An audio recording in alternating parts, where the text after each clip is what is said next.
Nestled within nature's enchanting embrace of Orange County is Whiting Ranch Wilderness Park.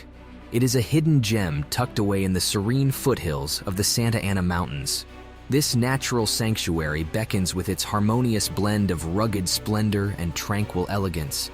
Its landscape consists of dry, rough terrain, oak woodland canyons, desert scrub brush, intermittent streams, and rolling, rocky grassland hills.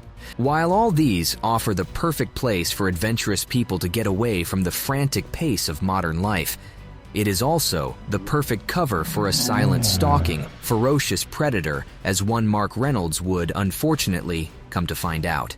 Be sure to smash that subscribe button and turn on notifications for more phenomenal content.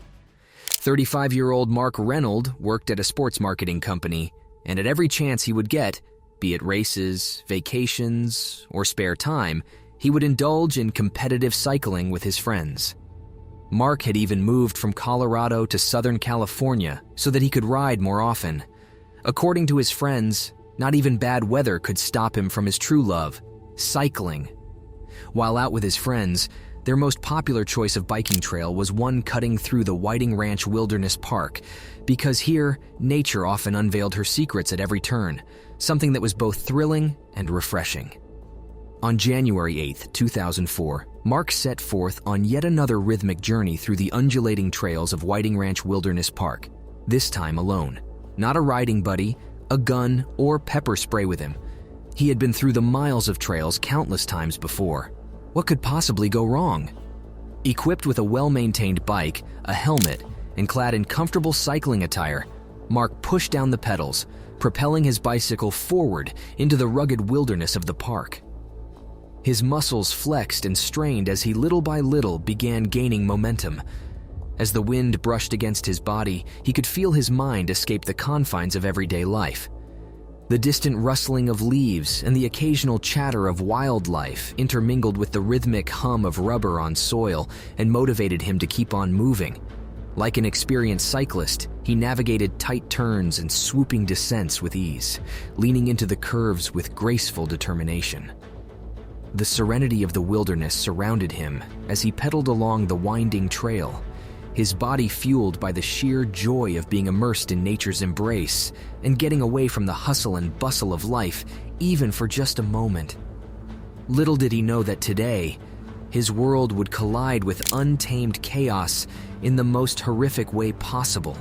Oblivious to the impending peril, he pedaled deeper into the heart of the untamed wilderness, his senses fully alive and attuned to the whispering sounds of the wild. It was around noon, and as Mark climbed the trail, a panoramic vista unfolded before him.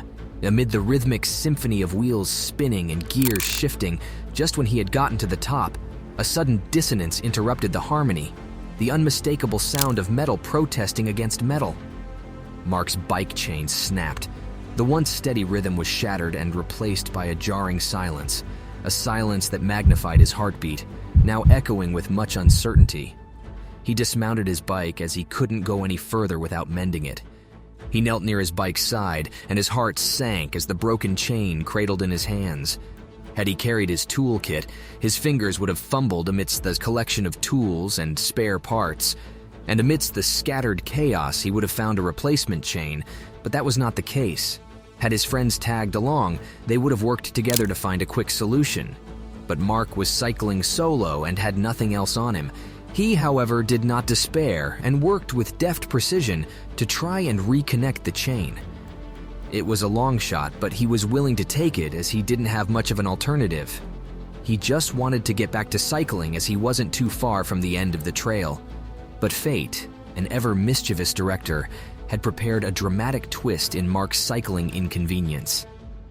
As he meticulously tended to his malfunctioned bicycle, a vicious predator lurked in the twilight, its predatory eyes firmly fixed upon the unsuspecting Mark. With feline grace, the mountain lion emerged from the shadows of the dense foliage, its muscular form embodying the very essence of stealth and power. Its muscles rippled beneath its tawny coat, and its eyes ablaze with untamed hunger, its every movement a testament to the predator's lethal precision. Without warning, the mountain lion lunged. Its powerful paws carried it forward with primal intensity as its unforgiving jaws poised to seize its prey. Within seconds, the world around Mark erupted into a symphony of chaos and terror as a mixture of growls, snarls, and the desperate cries of a man fighting for his very survival filled the air. Mark's body busted into a flurry of desperate strikes, seeking to fend off the relentless onslaught of the sharp claws and teeth. Unfortunately, they were no match for the ferocious lion. As with any other attack, the mountain lion readjusted its grip on Mark and went after his most vital vessels. Its claws dug deep into his shoulders and its teeth sunk deep into his neck and face, suffocating him instantly. The mountain lion then proceeded to drag him further away from the trail where it began consuming him. But it was far from done. It had tasted blood and was hungry for more. Later that afternoon, just before dusk, Yella and her friend Debbie were cycling down the Cactus Hill Trail after work as they normally would. Anne was in the lead when she came across another cyclist who had stopped along a narrow trail. Upon inquiry, he informed Anne that he was concerned after finding a parked bicycle near the trail and its owner nowhere in sight. Anne thought nothing of it and proceeded down the trail. Just as she was about to take on the trail's final descent, she saw something huge about to descend on her from the corner of her eye. Before she could even complete the next pedal stroke, she was taken clean off her bike. At first, she thought it might have been a deer crossing the trail, but when a set of sharp claws began sinking deep into her back, it became apparent to her that she was in a much bigger problem. The mountain lion had found its next victim. She tried to fight off the mountain lion, but as was in Mark's case, the mountain lion was far much stronger. Helpless and in unimaginable pain, she continued screaming, hoping that Debbie, who was just around the corner, would hear her and save her. Just when she was about to give up all hope, Debbie arrived to see her friend covered in blood as the mountain lion dragged by her head. She got off her bike, picked it by the frame, and threw it at the lion, hoping that the impact would make it let go of Anne. But when that did not happen, she resolved to grab her leg and was now in some sort of tug-of-war with the predator. She joined Anne in screaming for help, and luckily 5 cyclists who were cycling meters behind them arrived promptly at the scene. Without hesitation, the bikers began shouting and throwing rocks at the beast until it let go of Anne and disappeared into the wilderness. Within 19 minutes, the paramedics arrived, and when they were airlifting Anne to the hospital, they noticed a body partially buried in the ground below them. The authorities were notified, and after a few investigations, they realized that the body belonged to Mark Reynolds. This prompted them to go on a hunt for the lion responsible for the attack, as it was only a matter of time before it unleashed a chain of attacks on the parkgoers. It was suspected that the same lion that had killed Mark was also responsible for the attack on Anne. Luckily, later that night, they were able to shoot and kill a 2-year-old, 110-pound male mountain lion whose paws matched the paw prints on the scene.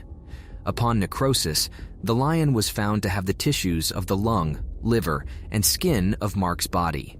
According to the authorities, Anne may have unknowingly veered too close to where the lion had hidden Mark's remains for later consumption, and may have therefore viewed her as a threat to its catch, hence the attack. She was lucky to have survived the attack and made a full recovery. Mountain lion attacks on humans are so rare that according to the California Department of Fish and Wildlife's website, statistically speaking, a person is 1,000 times more likely to be struck by lightning than attacked by mountain lion. Mark's fatal attack marked the 6th in 114 years in California, and the very first in Orange County. Mark, crouching down as he fixed his bike, may have made him an easy target for the mountain lion, because although they rarely approach humans, they often go after small prey, which is what Mark may have looked like in that position. Following the attack, authorities warned the locals that should one encounter a mountain lion or venture into its territory, they shouldn't crouch or run.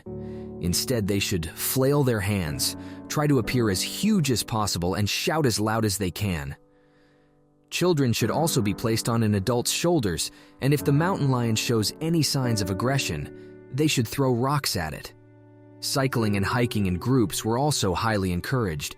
Mark's friends would not only remember him for his love for cycling, but also for being a friendly and generous man who often went out of his way to make people feel better. His parents, however, had quite a hard time coming to terms with his death and even sued Orange County for his death. They, later on, dropped the lawsuit after numerous protests by cyclists citing that they were well aware of the risks of venturing into the Whiting Ranch Wilderness Park. His parents later on found comfort in the fact that their son died while doing what he loved most. 9 months after Mark's death, on October 10, 2004, about 40 people gathered on top of Dreaded Hill to commemorate his death. A beautiful handcrafted cedar bench was dedicated to the Whiting Ranch Wilderness Park as a lasting memorial in his honor. It was strategically placed overlooking the valley and hills to the north and the ocean to the west. In the center of its bark, a bronze plaque was fixed reading Mark J. Reynolds 1968 to 2004. He was doing what he loved. That concludes our video on the horrific mountain lion attack on Mark Reynolds. Are you still planning to go biking alone? Let us know in the comments section below. Thanks for watching, and don't forget to subscribe and check out our other videos.